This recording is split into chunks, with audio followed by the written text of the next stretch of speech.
Hi all welcome back to my YouTube channel Roopa logs Kannada. Hope ಎಲ್ಲರೂ ಚೆನ್ನಾಗಿದ್ದೀರಾ. ನಾನು ಕೂಡ ತುಂಬ ಚೆನ್ನಾಗಿದ್ದೀನಿ. ಇವತ್ತಿನ ಕಮೆಂಟ್ ವಿನನ್ನು ನಾನು ಲೆಫ್ಟ್ ಸೈಡಲ್ಲಿ ಇಮೇಜ್ ಹಾಕಿರ್ತೀನಿ. ದಯವಿಟ್ಟು ಚಾನಲ್ಗೆ ಹೋಗಿ ಸಪೋರ್ಟ್ ಮಾಡೋದ್ರ ಜೊತೆಗೆ ಆ ಚಾನಲ್ ಸಬ್ಸ್ಕ್ರೈಬ್ ಮಾಡ್ಕೊಳ್ಳಿ ಅಂತ ಹೇಳ್ತಾ ಇವತ್ತಿನ ವೀಡಿಯೋನ ಮುಂದುವರಿಸ್ತಾ ಇದ್ದೀನಿ. ಗೈಸ್, ಸಿಂಪಲ್ಲಾಗಿ ನಾವು ಯೂಟ್ಯೂಬ್ ಶಾರ್ಟ್ನ ಹೇಗೆ ವೈರಲ್ ಮಾಡ್ಕೋಬೋದು, ಸಿಂಪಲ್ ಟಿಪ್ಸ್ ಮೂಲಕನೇ ಶಾರ್ಟ್ನ ವೈರಲ್ ಮಾಡ್ಕೋಬೋದು.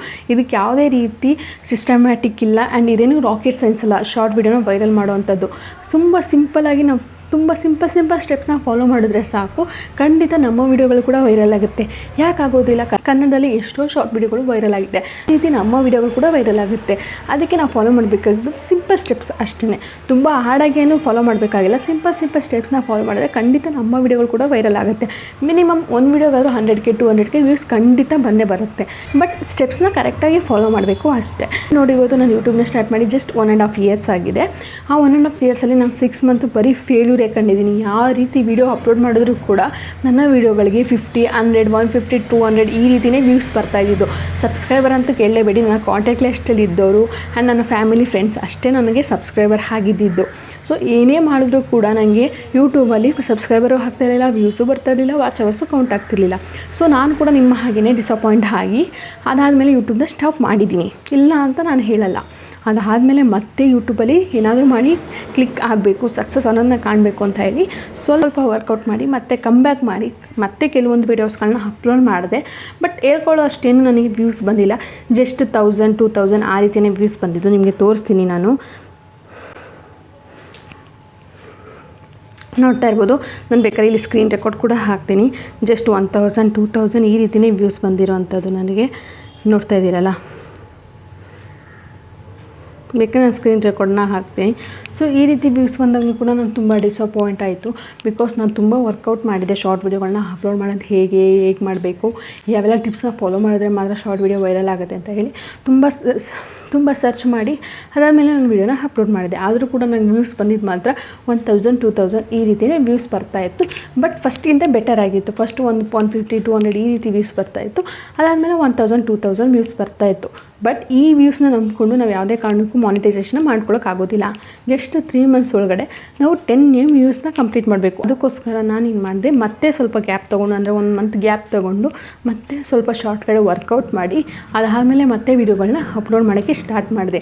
ಸೊ 3rd ಟೈಮ್ ನಾನು ಟ್ರೈ ಮಾಡಿದಾಗ ನಿಜ ಹೇಳೋಕ್ಕಾಗಲ್ಲ, ನಾನು ಕೂಡ ಎಕ್ಸ್ಪೆಕ್ಟ್ ಮಾಡಿರಲಿಲ್ಲ ಆ ರೀತಿ ನನಗೆ ವ್ಯೂಸ್ ಬಂತು. ಹೆಂಗಪ್ಪ ಅಂತಂದರೆ ಒಂದೊಂದು ವೀಡಿಯೋಗೆ 1M, 500K, 700K, 5M, 7M ಈ ರೀತಿಯೇ ವ್ಯೂಸ್ ಬಂದಿದೆ ಗೈಸ್. ನೀವು ನೋಡಿ ನಿಜ ನಂಬಲ್ಲ. ಬೇಕಾದ್ರೆ ನಾನು ಎಕ್ಸಾಂಪಲ್ ತೋರಿಸ್ತೀನಿ. ಅದನ್ನೇ ರಿಪೀಟೆಡ್ ವೀಡಿಯೋಸ್ನ ಅಪ್ಲೋಡ್ ಮಾಡಿದ್ರು ಕೂಡ ಆ ವೀಡಿಯೋಗೆ ತುಂಬ ಜಾಸ್ತಿನೇ ವ್ಯೂಸ್ ಬರ್ತಾಯಿದೆ. ಸೊ ನಾನು ಏನೂ ತಲೆ ಕೆಡಿಸ್ಕೊಂಡಿಲ್ಲ. ಯಾರು ಏನು ಹೇಳ್ತಾರೆ, ಯಾರು ಏನು ಮಾತಾಡ್ತಾರೆ ಅದ್ರ ಬಗ್ಗೆ ನಾನು ಏನು ತಲೆ ಕೆಡಿಸ್ಕೊಂಡಿಲ್ಲ. ನಾನು ರಿಪೀಟೆಡ್ ವೀಡಿಯೋಸ್ಗಳನ್ನೇ ಅಪ್ಲೋಡ್ ಮಾಡಿದ್ದೀನಿ, ರಿಪೀಟೆಡ್ ಸಾಂಗ್ಸ್ಗಳನ್ನೇ ಯೂಸ್ ಮಾಡಿದ್ದೀನಿ. ಆದರೂ ಕೂಡ ನನಗೆ ವ್ಯೂಸ್ ಅನ್ನೋದು ಜಾಸ್ತಿ ಆಯ್ತಾ ಹೋಯಿತು. ಜಸ್ಟ್ ನಾನು 1 yearಲ್ಲಿ ಮಾಡೋಕ್ಕಾಗದಿರೋಂಥ ವ್ಯೂಸ್ನ ಜಸ್ಟ್ 2 monthsಲ್ಲಿ ಕಂಪ್ಲೀಟ್ ಮಾಡಿಕೊಂಡೆ. ಅದು 10M ಅಲ್ಲ, 15M ವ್ಯೂಸ್ನ ನಾನು ಕಂಪ್ಲೀಟ್ ಮಾಡಿಕೊಂಡೆ. ಸಬ್ಸ್ಕ್ರೈಬರ್ ಕೂಡ ಜಸ್ಟ್ ಒಂದಿನದಲ್ಲಿ 1-2 ಆಗ್ತಿದ್ದ ಸಬ್ಸ್ಕ್ರೈಬರ್ ಒಂದು ದಿನಕ್ಕೆ 500, 1000, 2000 ಈ ರೀತಿ ವ್ಯೂಸ್ ಆಯಿತು. ಎಷ್ಟು ಬೇಗ ನನ್ನ ಚಾನಲ್ ಗ್ರೋ ಆಯಿತು ಅಂತಂದರೆ ಹೇಳೋಕ್ಕೆ ಸಾಧ್ಯ ಇಲ್ಲ. 1 year ಎಷ್ಟು ಸ್ಟ್ರಗಲ್ ಪಟ್ಟನೋ ಅದು 2 months ಒಳಗಡೆ ಅದೆಲ್ಲ ಮರೆಯೋ ಥರ ನನಗೆ ಸಬ್ಸ್ಕ್ರೈಬರ್ ಮತ್ತು ವ್ಯೂಸ್ ಆಯಿತು. ಅದನ್ನು ನಾನು ಮಾನಿಟೈಸೇಷನ್ನ ಮಾಡಿಕೊಂಡೆ. ಅದು ಮಾನಿಟೈಸೇಷನಲ್ಲಿ ಏನೂ ಪ್ರಾಬ್ಲಮ್ ಆಗಿಲ್ಲ. ನಾವು ರಿಪೀಟೆಡ್ ಸಾಂಗ್ಸ್ನ ಯೂಸ್ ಮಾಡಿದ್ರೆ ಪ್ರಾಬ್ಲಮ್ ಆಗುತ್ತೆ ಆ್ಯಂಡ್ ರಿಯೂಸ್ಡ್ ಕಂಟೆಂಟ್ನ ಯೂಸ್ ಮಾಡಿದ್ರೆ ಪ್ರಾಬ್ಲಮ್ ಆಗುತ್ತೆ ಅಂತೆಲ್ಲ ಹೇಳ್ತಾಯಿದ್ರು. ಬಟ್ ನಾನು ಅದು ಯಾವುದ್ರ ಕಡೆಯೂ ನಾನು ಗಮನ ಹರಿಸಲಿಲ್ಲ. ನನ್ನ ಫೋಕಸ್ ಇದ್ದಿದ್ದೇನು, ನಾನು 10 ವ್ಯೂಸ್ನ ಕಂಪ್ಲೀಟ್ ಮಾಡ್ಕೋಬೇಕು, ಮಾನಿಟೈಸೇಷನ್ನ ಆನ್ ಮಾಡಬೇಕು, ಅಷ್ಟೇ ನನ್ನ ಫೋಕಸ್ ಇದ್ದಿದ್ದು. ಸೊ ಯಾರು ಏನು ಹೇಳಿದ್ರು ನಾನು ತಲೆ ಕೆಡಿಸ್ಕೊಳ್ದೆ. ಜಸ್ಟ್ ನಾನು ವೀಡಿಯೋನ ಅಪ್ಲೋಡ್ ಮಾಡ್ತಾ ಹೋದೆ. ವ್ಯೂಸ್ ಕೂಡ ಕಂಪ್ಲೀಟ್ ಆಯಿತು. ಮಾನಿಟೈಸೇಷನ್ ಕೂಡ ನಂಗೆ ಜಸ್ಟ್ 5 minutes ಸಾಕಾಯಿತು. ಅದೆಲ್ಲ ಸ್ಟೆಪ್ಸ್ನ ಫಾಲೋ ಮಾಡಿ ಮಾನಿಟೈಸೇಷನ್ನ ಆನ್ ಮಾಡ್ಕೊಳ್ಳೋದು. ಯಾವುದೇ ರೀತಿ ನಂಗೆ ಪ್ರಾಬ್ಲಮ್ ಇಲ್ಲ. ಎಲ್ಲ ಸಾಂಗ್ಸ್ನ ಯೂಸ್ ಮಾಡಿದ್ದೀನಿ, ರಿಪೀಟೆಡ್ ವೀಡಿಯೋಸ್ಗಳನ್ನ ಅಪ್ಲೋಡ್ ಮಾಡಿದ್ದೀನಿ. ಆದರೂ ಕೂಡ ನನಗೆ ಯಾವುದೇ ರೀತಿ ಪ್ರಾಬ್ಲಮ್ ಆಗಿಲ್ಲ. ಮಾನಿಟೈಸೇಷನ್ ಕೂಡ ಆಯಿತು. ಅದಾದಮೇಲೆ ಲಾಂಗ್ ವೀಡಿಯೋ, ಶಾರ್ಟ್ ವೀಡಿಯೋ ಎರಡೂ ಕೂಡ ಅಪ್ಲೋಡ್ ಮಾಡ್ತಾ ಬಂದೆ. ಸಬ್ಸ್ಕ್ರೈಬರ್ ಕೂಡ ಇನ್ಕ್ರೀಸ್ ಆಗ್ತಾ ಹೋದರು. ಇವತ್ತಿಗೆ ನನ್ನ ಚಾನಲಲ್ಲಿ 35,000 ಸಬ್ಸ್ಕ್ರೈಬರ್ ಇದ್ದಾರೆ, ನೀವು ನೋಡ್ಬೋದು. ಆ್ಯಂಡ್ ನನ್ನ ಚಾನಲಲ್ಲಿ ಟೋಟಲ್ ವ್ಯೂಸ್ ಬಂದು 26 crore ವ್ಯೂಸ್ ಕಂಪ್ಲೀಟ್ ಆಗಿದೆ. ಸೊ ಇದಕ್ಕೆಲ್ಲ ಏನು ಕಾರಣ ಅಂದರೆ ನನ್ನ ನಂಬರ್ 1 ನನ್ನ ಹಾರ್ಡ್ ವರ್ಕ್, ನಂಬರ್ 2 ನಾವು ಬೇರೆ ಚಾನಲ್ನ ನೋಡ್ಬಿಟ್ಟು ಹಂಗಾಗ್ಬಿಡುತ್ತೆ, ಇವ್ರು ಯೂಸ್ಡ್ ಕಂಟೆಂಟ್ ಮಾಡಿದ್ರೆ ಈ ರೀತಿ ಡಿಲೀಟ್ ಆಗಿಬಿಡುತ್ತೆ ಅಂತೆ. ಆಮೇಲೆ ರಿಪೀಟೆಡ್ ವೀಡಿಯೋಸ್ಗಳನ್ನ ಅಪ್ಲೋಡ್ ಮಾಡಿದ್ರೆ ಚಾನಲ್ ಮಾನಿಟೈಸೇಷನ್ ಆಗೋದಿಲ್ವಂತೆ. ಆ್ಯಂಡ್ ಸಾಂಗ್ಸ್ ಯೂಸ್ ಮಾಡಿದ್ರೆ ಕಾಪಿರೈಟ್ಸ್ ಬರುತ್ತಂತೆ. ಈ ರೀತಿ ಯಾವುದು ಸಿಲಿ ಪಾಯಿಂಟ್ಸ್ಗೆಲ್ಲ ನಾನು ತಲೆನೇ ಕೊಟ್ಟಿಲ್ಲ. ನಾನು ಫೋಕಸ್ ಕೊಟ್ಟಿದ್ದು ಜಸ್ಟ್ ನನ್ನ ಚಾನಲ್ನ ಮಾನಿಟೈಸೇಷನ್ ಮಾಡ್ಕೋಬೇಕು ಅಂತ ಹೇಳಿ. ನನ್ನ ಚಾನಲ್ ಈಸಿಯಾಗಿ ಮಾನಿಟೈಸೇಷನ್ ಆಯಿತು, ಯಾವುದೇ ರೀತಿ ಪ್ರಾಬ್ಲಮ್ ಆಗಿಲ್ಲ. ಅದಾದಮೇಲೆ $10 ಕಂಪ್ಲೀಟಾಗಿ ಗೂಗಲ್ ಆ್ಯಡ್ಸೆನ್ಸಿಂದ ಪಿನ್ ಕೂಡ ರಿಸೀವ್ ಆಯಿತು. ಅದಾದಮೇಲೆ ನಾನು ಪೇಮೆಂಟ್ ಕೂಡ ತೊಗೊಂಡಿದ್ದೀನಿ. ಇವಾಗಲೂ ಕೂಡ ನಾನು ಪೇಮೆಂಟ್ ತೊಗೊಳ್ತಾ ಇದ್ದೀನಿ. ಸೊ ಅದಕ್ಕೋಸ್ಕರ ಹೇಳ್ತಾ ಇದ್ದೀನಿ, ಶಾರ್ಟ್ ವೀಡಿಯೋಯಿಂದನೇ ನೀವು ಮಾನಿಟೈಸೇಷನ್ನ ಮಾಡಿಕೊಂಡು ಆರಾಮಾಗಿ ನೀವು ಪೇಮೆಂಟ್ನ ತೊಗೋಬೋದು. ಬಟ್ ಒಳ್ಳೆ ಕೆಲವೊಂದು ಟಿಪ್ಸ್ನ ಫಾಲೋ ಮಾಡಿ ಅಷ್ಟೇ. ಇವಾಗ ನಾನು ತೋರಿಸ್ತೀನಿ ನನ್ನ ಚಾನಲ್ ಟೋಟಲ್ ವ್ಯೂಸ್ ಬಂದು ನನ್ನ ಚಾನಲ್ನ total views 26.5 M views complete ಆಗಿದೆ ನನ್ನ ಚಾನಲಲ್ಲಿ ಇದುವರೆಗೂ. ನಾನು ಅಪ್ಲೋಡ್ ಮಾಡಿರೋ ಎಲ್ಲ ವೀಡಿಯೋಗಳಿಗೂ ನಾನು ಇಲ್ಲಿ ಸ್ಕ್ರೀನ್ ರೆಕಾರ್ಡ್ ಹಾಕ್ತೀನಿ, ನೀವು ನೋಡ್ಕೊಳ್ಳಿ. 7.5 M views, 1.5 M views and 1.4 M views, ಆಮೇಲೆ 1 M ವ್ಯೂಸ್, ಆಮೇಲೆ 745K ವ್ಯೂಸ್. ಈ ರೀತಿಯೇ ವ್ಯೂಸು ನನ್ನ ವೀಡಿಯೋಗಳಿಗೆ ಬಂದಿರೋ ಅಂಥದ್ದು. ಈ ರೀತಿ ವ್ಯೂಸ್ ಬರೋದಕ್ಕೆ ನಾವೇನು ಮಾಡಬೇಕು ಅಂತಂದರೆ, ನಂಬರ್ 1 ಟ್ರೆಂಡಿಂಗಲ್ಲಿರೋಂಥ ಸಾಂಗ್ಸ್ನ ಯೂಸ್ ಮಾಡಿ ಆ್ಯಂಡ್ ತುಂಬ ಎಮೋಷ್ನಲ್ ಆಗಿರೋಂಥ ಸಾಂಗ್ಸ್ನ ಯೂಸ್ ಮಾಡ್ಕೊಳ್ಳಿ. ನಮ್ಮ ಕನ್ನಡಿಗರಿಗೆ ಆ ಸಾಂಗ್ಸ್ಗಳು ತುಂಬ ಇಷ್ಟ, ಎಮೋಷ್ನಲ್ ಸಾಂಗ್ಸ್ ಕೂಡ ತುಂಬ ಇಷ್ಟ ಆಗುತ್ತೆ. ಸೊ ಎಮೋಷ್ನಲ್ ಸಾಂಗ್ಸ್ನ ಯೂಸ್ ಮಾಡ್ಕೊಳ್ಳಿ.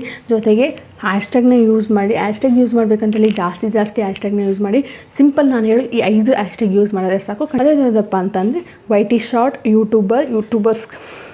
YouTuber and YouTube shorts and Kannada and songs. ಈ 5 ಹ್ಯಾಶ್ಟ್ಯಾಗ್ನ ಮಾತ್ರ ಕಂಪಲ್ಸರಿ ಯೂಸ್ ಮಾಡಿ. ಅದಾದಮೇಲೆ ನಿಮಗೆ ಕಂಟೆಂಟ್ ರಿಲೇಟೆಡು ಹ್ಯಾಶ್ಟ್ಯಾಗ್ನ ಒಂದೆರಡನ್ನ ಸೇರಿಸ್ಕೊಳ್ಳಿ, ಓಕೆನಾ. ನೆಕ್ಸ್ಟು ವೀಡಿಯೋ ಅಪ್ಲೋಡ್ ಮಾಡೋ ಕರೆಕ್ಟ್ ಟೈಮ್ ಅಂದರೆ ನೀವು ಒಂದು ದಿನ ಯಾವ ಟೈಮಲ್ಲಿ ಅಪ್ಲೋಡ್ ಮಾಡ್ತೀರೋ ಪ್ರತಿದಿನ ಅದೇ ಟೈಮಲ್ಲಿ ಅಪ್ಲೋಡ್ ಮಾಡಿ, ಓಕೆನಾ. ಇವತ್ತು ಬೆಳಿಗ್ಗೆ 6 ಗಂಟೆಗೆ ಅಪ್ಲೋಡ್ ಮಾಡಿ, ನಾಳೆ ಸಂಜೆ 6 ಗಂಟೆಗೆ ಅಪ್ಲೋಡ್ ಮಾಡೋದು, ನಾಳೆದು ನೈಟ್ ಅಪ್ಲೋಡ್ ಮಾಡೋದು, ಆ ರೀತಿ ಮಾಡೋಕ್ಕೆ ಹೋಗಬೇಡಿ, ಓಕೆನಾ. ಯಾವ ಟೈಮಲ್ಲಾದರೂ ಅಪ್ಲೋಡ್ ಮಾಡಿ, ಬಟ್ ಆ ಟೈಮ್ನ ಫಾಲೋ ಮಾಡ್ಕೊಳ್ತಾ ಹೋಗಿ. ಇವತ್ತು 9 o'clock ಅಪ್ಲೋಡ್ ಮಾಡ್ತೀರ ಅಂದರೆ ನಾಳೆ 9 o'clock ಅಪ್ಲೋಡ್ ಮಾಡಲೇಬೇಕು. ಇದು ಒಂಥರ ಆಫೀಸ್ ಟೈಮ್ ಥರ. 9 o'clock ಆಫೀಸಲ್ಲಿ ಇರಬೇಕು ಅಂದರೆ ನಾಳೆನೂ 9 o'clock ಇರ್ತೀರಲ್ವ, ನಾಳಿದ್ದು 9 o'clock ಆಫೀಸಲ್ಲಿ ಇರ್ತೀರ. ಅದೇ ರೀತಿ ಇದು ಕೂಡ ನೀವು 10 o'clock ವೀಡಿಯೋ ಅಪ್ಲೋಡ್ ಮಾಡ್ತೀರಾ ಇವತ್ತು, ನಾಳೆನೂ 10 o'clock ಅಪ್ಲೋಡ್ ಮಾಡಿ, ನಾಳಿದ್ದು 10 o'clock ಅಪ್ಲೋಡ್ ಮಾಡಿ, ಆದರೆ ನಾಳಿದ್ದು 10 o'clock ಅಪ್ಲೋಡ್ ಮಾಡಿ. ಆವಾಗ ಮಾತ್ರ ನಿಮ್ಮ ಕನ್ಸಿಸ್ಟೆನ್ಸಿ ಅನ್ನೋದು ಮೇಂಟೈನ್ ಆಗುತ್ತೆ, ಓಕೆನಾ. ಆವಾಗ ಯೂಟ್ಯೂಬ್ ಅಲ್ಗಾರಿದಮ್ ಖಂಡಿತ ನಿಮ್ಮ ಶಾರ್ಟ್ ವೀಡಿಯೋಗಳನ್ನ ಕೂಡ ವೈರಲ್ ಮಾಡೋಕ್ಕೆ ಟ್ರೈ ಮಾಡುತ್ತೆ. ಸೊ ಅದಕ್ಕೋಸ್ಕರ ಹೇಳ್ತಾ ಇದ್ದೀನಿ, ಕರೆಕ್ಟ್ ಟೈಮಲ್ಲಿ ವೀಡಿಯೋನ ಅಪ್ಲೋಡ್ ಮಾಡಿದರೆ ಖಂಡಿತ ವೈರಲ್ ಆಗುತ್ತೆ ಗೈಸ್. ನಾನು ಇವತ್ತವರೆಗೂ ಫಾಲೋ ಮಾಡಿರೋ ಸ್ಟೆಪ್ಸ್ ಇದೇನೆ. ನಾನು ಬೆಳಿಗ್ಗೆ 9 ಗಂಟೆಗೆ ಇವತ್ತು ಶಾರ್ಟ್ ಅಪ್ಲೋಡ್ ಮಾಡಿದೆ, ನಾಳೆ ಬೆಳಿಗ್ಗೆ 9 ಗಂಟೆ ಕರೆಕ್ಟಾಗಿ ನಾನು ಶಾರ್ಟ್ ವೀಡಿಯೋನ ಅಪ್ಲೋಡ್ ಮಾಡ್ತಿದ್ದೆ. ನಾನು ಎಲ್ಲ ವೀಡಿಯೋಗಳಿಗೂ ವಾಯ್ಸ್ ಓವರ್ ಕೊಡೋದಕ್ಕಿಂತ ನಾನು ಮ್ಯೂಸಿಕ್ನ ಆ್ಯಡ್ ಮಾಡ್ತಿದ್ದೆ. ಮ್ಯೂಸಿಕ್ ಆ್ಯಡ್ ಮಾಡೋದ್ರಿಂದ ನಮ್ಮ ವೀಡಿಯೋಗೆ ಇನ್ನೊಂದು ಎನರ್ಜಿ ಸಿಗ್ದಂಗೆ, ಓಕೆನಾ. ಸೊ ಅದಕ್ಕೋಸ್ಕರ ನೀವು ವಾಯ್ಸ್ ಓವರ್ ಕೊಡೋದಕ್ಕಿಂತ ಆದಷ್ಟು ಮ್ಯೂಸಿಕ್ನ ಆ್ಯಡ್ ಮಾಡಿ, ಆದಷ್ಟು ಕನ್ನಡ ಮ್ಯೂಸಿಕ್ನ ಯೂಸ್ ಮಾಡ್ಕೊಳ್ಳಿ. ನೀವು ಕನ್ನಡದಲ್ಲಿ ವೀಡಿಯೋ ಮಾಡೋದ್ರಿಂದ ಬೇರೆ ಭಾಷೆ ಸಾಂಗ್ಸ್ನ ಯೂಸ್ ಮಾಡೋಕ್ಕೆ ಹೋಗಬೇಡಿ.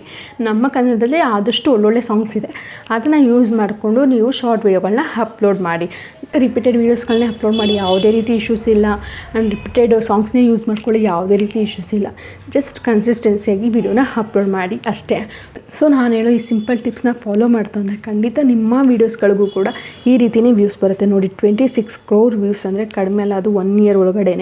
ಸೊ ಅದಾದಮೇಲೆ ವಾಚ್ ಅವರ್ಸ್ ಕೂಡ ನೋಡ್ಬೋದು. ಅದಾದಮೇಲೆ ವಾಚ್ ಅವರ್ಸ್ ನೋಡಿ 1,25,000 ವಾಚ್ ಅವರ್ಸ್ ಕಂಪ್ಲೀಟ್ ಆಗಿದೆ.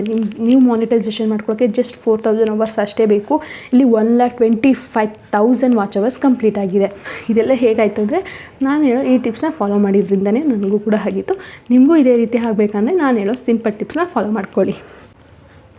ಟೋಟಲ್ ಸಬ್ಸ್ಕ್ರೈಬರ್ ನೋಡ್ತಾ ಇರ್ಬೋದು, 34,000 ಸಬ್ಸ್ಕ್ರೈಬರ್ ಕಂಪ್ಲೀಟ್ ಆಗಿದ್ದಾರೆ. ಸೊ ಗೊತ್ತಾಯ್ತಲ್ಲ, ನಾನು ಹೇಳೋ ಈ ಟಿಪ್ಸ್ನ ಫಾಲೋ ಮಾಡ್ತಂದರೆ ನನ್ನ ರೀತಿಯೇ ನಿಮಗೂ ಕೂಡ views, subscriber, watch hours complete ಆಗುತ್ತೆ. ನೀವೇನು ಫಾಲೋ ಮಾಡಿದ್ರೆ ರ್ಯಾಂಡಮಾಗಿ ವೀಡಿಯೋನ ಅಪ್ಲೋಡ್ ಮಾಡಿದ್ರೆ ಖಂಡಿತ ನೀವು 100 ಅಲ್ಲ, 1000 ಅಲ್ಲ, 2000 ಅಲ್ಲ, 10,000 ವೀಡಿಯೋ ಅಪ್ಲೋಡ್ ಮಾಡಿದ್ರು ಕೂಡ ನಿಮ್ಮ ಶಾರ್ಟ್ ವೀಡಿಯೋಗಳು ವೈರಲ್ ಆಗೋದಿಲ್ಲ. ಸ್ಟೆಪ್ಸ್ನ ಫಾಲೋ ಮಾಡಿ, ನಾನು ಹೇಳೋ ಟ್ರಿಕ್ಸ್ಗಳನ್ನ ಯೂಸ್ ಮಾಡ್ಕೊಳ್ಳಿ. ಖಂಡಿತ ನಿಮ್ಮ ಶಾರ್ಟ್ ವೀಡಿಯೋಗಳು ಕೂಡ ವೈರಲ್ ಆಗೇ ಆಗುತ್ತೆ. ಜಸ್ಟ್ 1 or 2 ವೀಡಿಯೋದಲ್ಲಿ ಆಗದೆ ಇರ್ಬೋದು, ಒಂದು 10 ವೀಡಿಯೋ ಅಪ್ಲೋಡ್ ಮಾಡಿ, ಒಂದು 20 ವೀಡಿಯೋ ಅಪ್ಲೋಡ್ ಮಾಡಿ, ಖಂಡಿತ ಹಾಗೇ ಆಗುತ್ತೆ. ಒಂದು ವೀಡಿಯೋ ಕ್ಲಿಕ್ ಆದರೆ ಸಾಕು, ಅದೇ ರೀತಿ ಎಲ್ಲ ವೀಡಿಯೋಗಳು ಕ್ಲಿಕ್ ಆಗ್ತಾ ಹೋಗುತ್ತೆ. ಸೊ ಗೊತ್ತಾಯ್ತಲ್ಲ, ಇದಾಗಿತ್ತು ನನ್ನ ಇವತ್ತಿನ ಈ ವಿಡಿಯೋ ಹೇಗೆ ಅನಿಸ್ತು ಅಂತ ಹೇಳಿ ಕಮೆಂಟ್ ಮಾಡಿ ತಿಳಿಸಿ. ಮತ್ತೆ ಸಿಗ್ತೀನಿ ಇನ್ನೊಂದು ವಿಡಿಯೋ ಜೊತೆಗೆ. ಅಲ್ಲಿವರೆಗೂ ಟೇಕ್ ಕೇರ್.